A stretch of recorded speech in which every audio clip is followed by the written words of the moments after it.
하나님의 말씀 읽겠습니다. 구약성경 욥기 1장 5절 말씀입니다.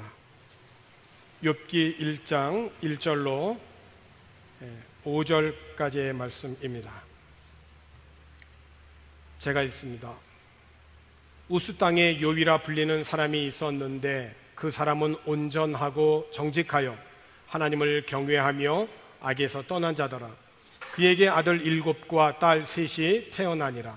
그의 소유물은 양이 7,000마리요 낙타가 3,000마리요 소가 500결이요 암나귀가 500마리이며 종도 많이 있었으니 이 사람은 동방 사람 중에 가장 훌륭한 자라. 그의 아들들이 자기 생일에 각각 자기의 집에서 잔치를 베풀고 그의 누이 3명도 청하여 함께 먹고 마시더라. 그들이 차례대로 잔치를 끝내면 욥이 그들을 불러다가 성결하게 하되 아침에 일어나서 그들의 명수대로 번제를 드렸으니 이는 욥이 말하기를 혹시 내 아들들이 죄를 범하여 마음으로 하나님을 욕되게 하였을까 함이라. 욥의 행위가 항상 이러하였더라. 아멘. 잠언에 있는 말씀을 보면 하나님이 미워하시는 것 6가지가 있고 몹시 싫어하는 것 1가지가 더 있다, 이렇게 말씀했어요. 첫 번째는 거만한 눈, 두 번째는 거짓말하는 혀, 세 번째는 죄 없는 사람을 살해하는 손, 네 번째는 흉계를 꾸미는 마음, 다섯 번째는 악한 길로 급히 달려가는 발, 여섯 번째는 거짓 증언하는 증인의 입을 하나님은 미워하신다. 여기에 하나 더 하여서 하나님이 몹시 싫어하시는 것 1가지를 더 하셨는데 그것은 바로 형제를 이간하는 자, 곧 집안에서 분쟁을 일으키는 자를 하나님은 몹시 싫어하신다라고 하였어요. 이렇게 하나님을 경외하는 삶을 2가지로 이렇게 표현할 수가 있는데, 하나는 하나님의 말씀을 추구하는 삶입니다. 하나님의 초청에 응해서 그 말씀대로 살아가는 삶이 곧 지혜이죠. 또 다른 하나는 악을 미워하는 것입니다. 하나님이 싫어하시는 이런 교만과 거만과 악한 행실과 패역한 입을 미워하는 것입니다. 이렇게 하나님을 경외하며 살았던 사람이 오늘 본문에 나와 있는 욥입니다. 어느 정도로 하나님을 경외했냐면 하나님이 사탄에게 이렇게 말씀하실 정도입니다. 내 친구 욥을 너가 눈여겨보았냐? 그처럼 정직하고 약속을 잘 지키고 하나님에게 온전히 헌신하고 악을 미워하는 사람이 없다라고 하실 만큼 하나님은 욥을 인정하였습니다. 오늘 본문 1절에 있는 말씀을 보게 되면 우스 땅에 욥이라 불리는 사람이 있었는데 그 사람은 온전하고 정직하여 하나님을 경외하며 악에서 떠난 자더라 라고 설명합니다. 욥이 하나님을 경외하며 살았다라고 하였는데 하나님을 경외하며 살았던 그 욥의 앞뒤 소개를 성경에서 보면 2가지로 소개하죠. 하나는 온전하고 정직해서 하나님을 경외했다. 두 번째는 하나님을 경외하였기에 그는 악에서 떠났다 라고 소개합니다. 온전하다라고 하는 것은 뭐냐면 욥이 결코 죄가 하나도 없다라고 하는 것을 말하는 것이 아니라 욥의 마음 전체가 하나님과 이웃에 대하여서 선한 것으로 가득 찼다라고 하는 것입니다. 한마디로 진실하다라고 하는 거죠. 그가 또 정직하다라고 하는 것은 그가 그 속 마음이 진실함이 바깥으로 드러났을 때 그의 모든 삶의 행동 양식이 정직했다라고 하는 거예요. 그러니까 하나님의 우리들의 사람을 만드신 그 작품 중에 최고의 작품 중에 하나가 바로 정직한 삶이거든요. 그러니까 이 내적인 사람의 이 마음의 진실함은 겉으로 드러나게 되어 있는데 그때 드러나는 행동이 정직이라는 거예요. 그래서 욥은 온전하고 정직했는데 이렇게 하나님을 경외하여서 악에서 떠났다라고 하는 것은 단순히 그가 사회 도덕적인 면에서 깨끗하게 살았다라고 하는 그 의미를 넘어서 모든 삶에 하나님의 주권을 깨달았다는 거예요. 그래서 하나님과 반대되는, 하나님이 싫어하시는 모든 악한 곳에서는 떠난 사람이 바로 이 욥입니다. 그러니까 욥은 윤리적으로 선한 인물이었을 뿐만 아니라 신앙적으로도 매우 경건하게 살았던 사람입니다. 그 욥의 그 가정을 보니까 욥에게는 아들 7과 딸 3이 있었습니다. 10명의 자녀를 두었죠. 한 부모에게서 태어났기 때문에 서로 비슷비슷한 것 같아도 다른 성향들이 분명히 있었을 거예요. 첫째가 다르고 둘째가 다르고 또 막내가 다르고 한 부모에게 태어났어도 서로 이렇게 성향이 조금씩은 분명히 달랐을 거예요. 그런데 이 욥의 10명의 자녀들이 참 화목했다는 거예요. 오늘 본문 4절에 있는 말씀을 보니까 그의 아들들이 자기 생일에 각각 자기의 집에서 잔치를 베풀고 그의 누이 3명도 청하여 함께 먹고 마시더라. 그러니까 각각 자기의 집에서 잔치를 베풀었다라고 하는 것은 번갈아 가면서 항상 베풀었다라고 하는 의미입니다. 그러니까 욥의 자녀들은 각각 자기의 생일날이 되어지면 집에서 잔치를 베풀고 온 가족을 초대하여서 함께 음식을 나누었다는 거예요. 아들은 아들끼리, 딸은 딸끼리 그렇게 자기들끼리만 좋았던 것이 아니라 아들들과 딸들 이 10명 모두가 다 화목했다는 거죠. 그러니까 이들의 이 잔치가 즐거웠다라고 하는 것은 잔치에 차려놓은 음식에 그 어떠한 양이 있는 것이 아니라 10남매가 정말 화목하고 유쾌함에 있었다는 거예요. 참으로 행복하고 참 좋은 가정이죠. 화목한 자녀들을 바라보는 그 욥의 마음이 또 얼마나 좋았겠습니까? 이렇게 10명의 자녀들이 서로 우애하고 화목할 수 있었던 그런 배경은 무엇이었을까요? 그것은 두말할 필요도 없이 아버지 욥의 경건한 신앙생활에 감화를 받았기 때문입니다. 집은 많은데 가정은 보기 드물다는 그런 말이 있죠. 하우스들은 많이 있는데 홈이 드물다라고 하는 말이에요. 덴마크 작가인 안데르센이 80%의 이 범죄가 사랑이 없는 가정의 자녀들에 의하여서 저질러졌다라고 그렇게 이야기했어요. 그렇습니다. 하나님 중심의 신앙생활이 가정과 이 사회에 얼마나 중요한 영향을 미치는가를 우리가 알 수가 있어요. 가정 같은 교회, 교회 같은 가정 얼마나 좋습니까? 지금 한국은 추석 명절 연휴가 시작되었습니다. 코로나 팬데믹으로 여러 가지 제한이 있지만은 가정을 중심으로 만남이 이루어질 것입니다. 물론 이곳 필리핀에는 그런 분위기를 거의 느낄 수는 없습니다만은 이번 추석 명절에 우리가 조상들의 은덕을 기리고 하나님께 감사하면서 온 가족이 주 안에서 화목하여 예배하는 가정이 되어지기를 주님의 이름으로 권합니다. 본문 3절에 있는 말씀을 보면 욥의 그 소유에 대해서 소개를 합니다. 3절에 있는 말씀을 보니까 그의 소유물은 양이 7,000마리요, 낙타가 3,000마리요, 소가 500결이요, 암나귀가 500마리이며 종도 많이 있었으니 이 사람은 동방 사람 중에 가장 훌륭한 자라. 정말 욥은 엄청난 양의 가축을 소유했습니다. 그런데 이 가축을 이렇게 쭉 나열한 이 종류를 보면 말이 그 소유물 가운데는 아직 없다라고 하는 것이에요. 이걸로 보아서 욥이 살았던 시대적인 배경은 아브라함이 시대에 살았던 그 족장 시대와 비슷한 시대에 이 욥이 살았을 것이다 라고 이렇게 추정을 합니다. 왜냐하면 바로가 아브라함에게 준 것들 가운데에서도 말이 없었을 뿐만 아니라 아브라함이 얻은 가축의 이 항목과 욥이 소유한 가축의 항목이 거의 일치하기 때문입니다.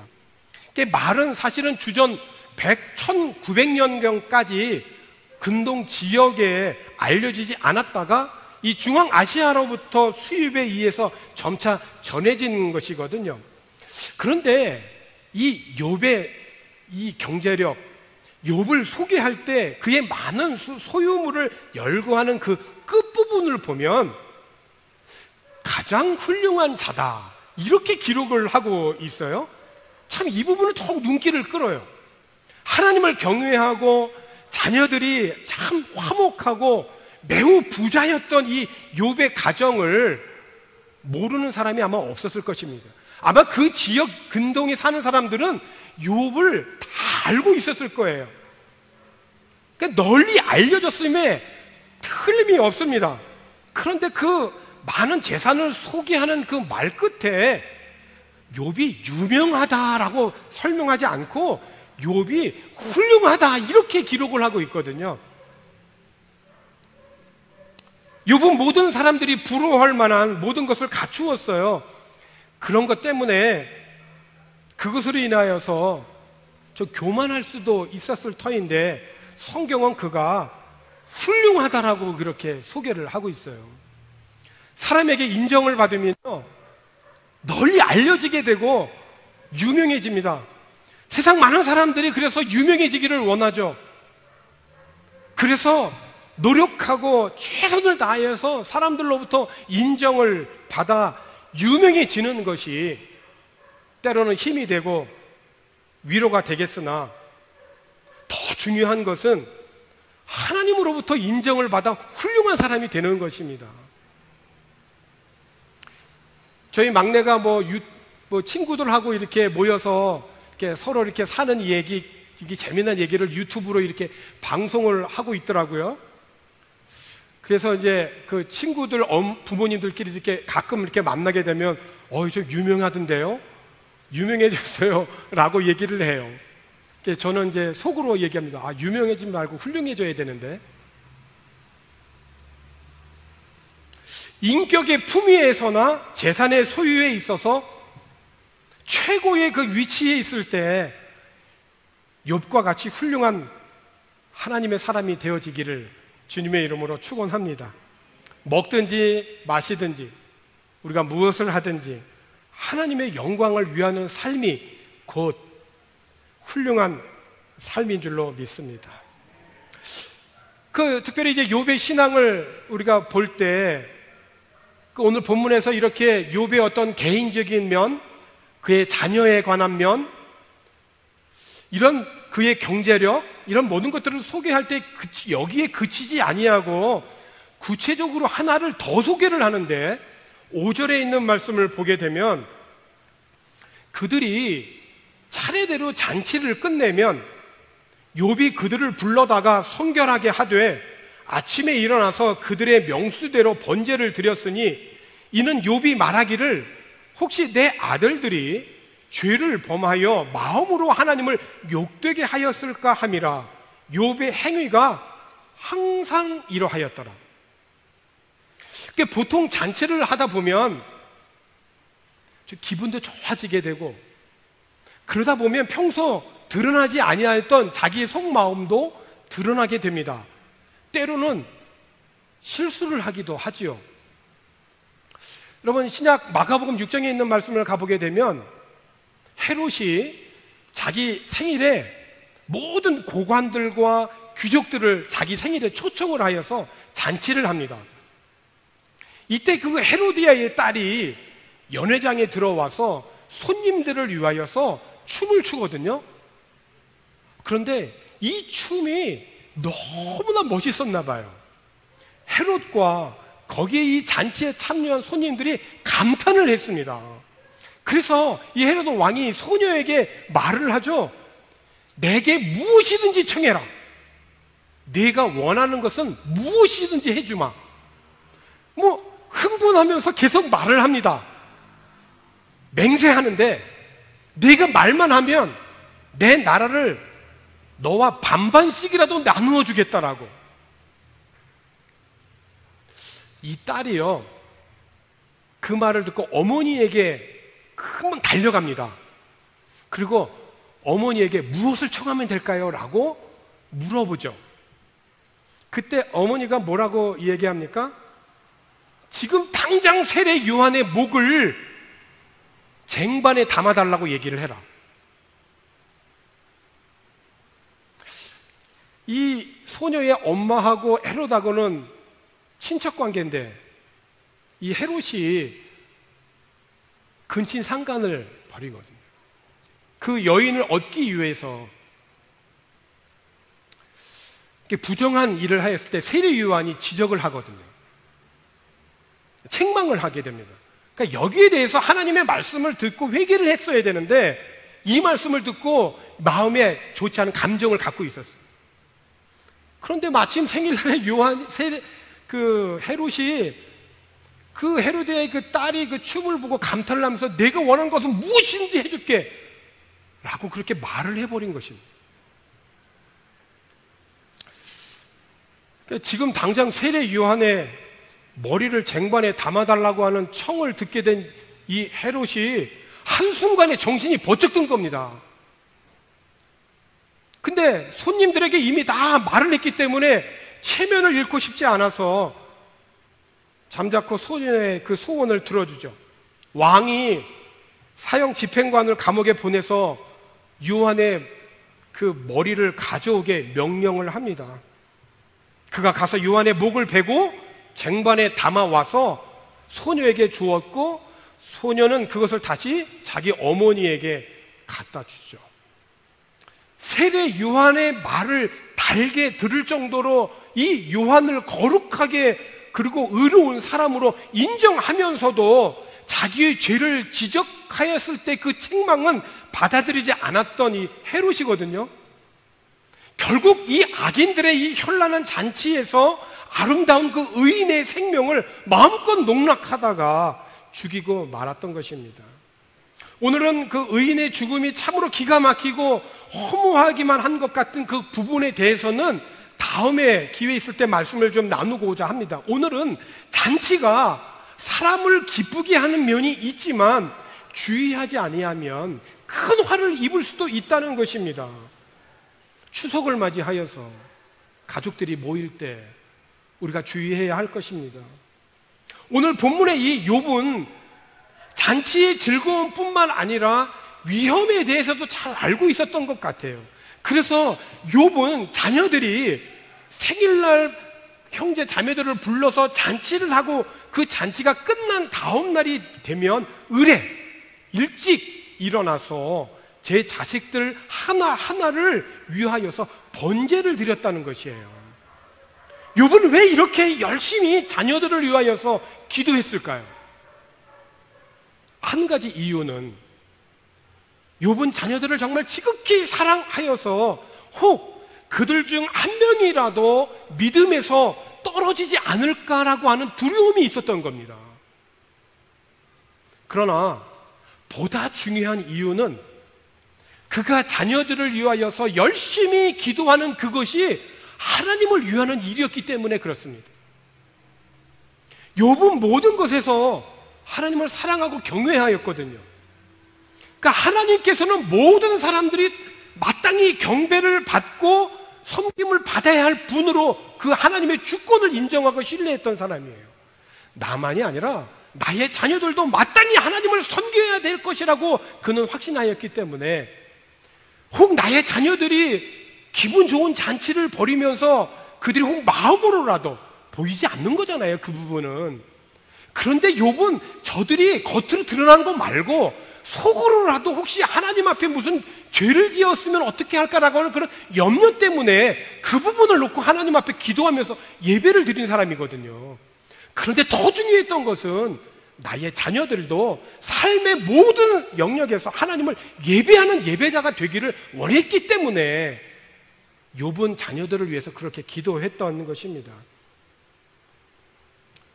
만약에 자녀들이 하나님을 경외하지 않는다면 얼마나 불행한 일이었겠는가. 그러니까 욥이 당시 추구하던 모든 삶의 방식이 이러했던 것이었습니다. 참 건강한 그리스도인의 가정, 행복한 그리스도인의 가정은 부모 세대가 자녀에게 신앙을 잘 전수하여 주는 데 있습니다. 하나님의 말씀을 듣게 하고 읽게 하고 자녀들의 마음에 하나님의 말씀을 새겨주고 그 말씀대로 행하도록 안내하는 그 역할이 곧 부모의 역할입니다. 엘리 제사장을 보세요. 자녀들을 위해서 번제를 드렸다는 그런 기록이 없잖아요. 사무엘 같은 그런 훌륭한 사람도 자녀 교육에는 실패했거든요. 다윗도 마찬가지고요. 사랑하는 성도 여러분, 한국 고유의 명절인 추석입니다. 비록 코로나 팬데믹으로 인하여서 모두가 다 함께 모이기가 쉽지 않은 환경입니다. 더구나 외국에 나와서 이렇게 생활하고 있는 해외 한인들에게 이러한 명절은 참 감사하면서도 큰 아픔이기도 합니다. 그러나 시간과 공간을 초월하여서 역사하시는 우리 하나님께 우리의 마음을 두고 우리의 모든 성도들의 가정을 주님께 올려드립니다. 오늘날 사회의 많은 문제는 사회의 가장 기초인 가정으로부터 시작을 합니다. 우리들의 이 가정, 특별히 부모 세대는 욥과 같이 온전하고 정직하고 악에서 떠난 하나님을 경외하는 삶을 우리 부모들이 먼저 살아내야 되겠습니다. 우리의 모든 그런 소유도 열심히 일해서 얻은 것이라 생각할 수가 있겠지만, 그러나 곰곰이 생각해 보십시오. 하나님께서 이 모든 환경을 우리들에게 허락하지 않으셨다면 이루어갈 수 없는 것들입니다. 모든 것이 다 하나님의 은혜이죠. 유명해지기보다 하나님이 인정하시는 훌륭한 성도들이 되고, 오늘 우리 각자의 가정이 하나님을 바르게 섬길 수 있는 그런 가정이 되기를 권합니다. 독일의 시인 괴테는 왕이든 농부이든 가정에서 행복을 찾는 자가 가장 행복한 자다라고 그렇게 우리에게 권면했어요. 여러분, 행복은 예수 그리스도 안에 있습니다. 예수 그리스도를 통하여서 하나님을 경외하는 믿음의 가정들이 되고, 예수님의 핏값으로 얻은 그 구원의 은총이 부모 세대에 이어서 자녀들과 후손들에게도 계속해서 아름답고 복되게 이어지는 그런 오는 이 추석 연휴가 되어지기를 주님의 이름으로 축원합니다. 기도하겠습니다. 욥의 가정처럼 온전하고 정직해서 하나님을 경외하며 악에서 떠난 우리의 부모 세대들, 그리고 가정, 자녀를 위하여서 기도하고, 정말 우리의 자녀들이 삶의 모든 영역에서 하나님을 온전히 예배하는 예배자가 되기를 소망하며 기도하는 그런 귀한 신앙의 대를 아름답게 이어가는 그런 은혜가 우리 모든 사랑하는 성도들의 가정에 있게 하여 주옵소서. 이번 추석에 오고 가는 모든 길들과 만나는 모든 사람들과 그리고 가정이 서로 모일 때에 하나님 아버지여, 우리들의 마음과 드러나는 모든 행동 속에 하나님 입에 파수꾼을 붙어 주시어서 해야 할 말을 바르게 하게 하여 주시고, 그리고 모든 삶에 하나님의 영광이 되는 그리스도 예수의 자랑이 되는 귀한 은혜가 이번 추석 연휴를 통하여 우리의 각 가정마다 생업마다 학원마다 일어나게 하여 주시옵소서. 주님 감사를 드리고 예수님의 이름으로 기도하옵나이다. 아멘.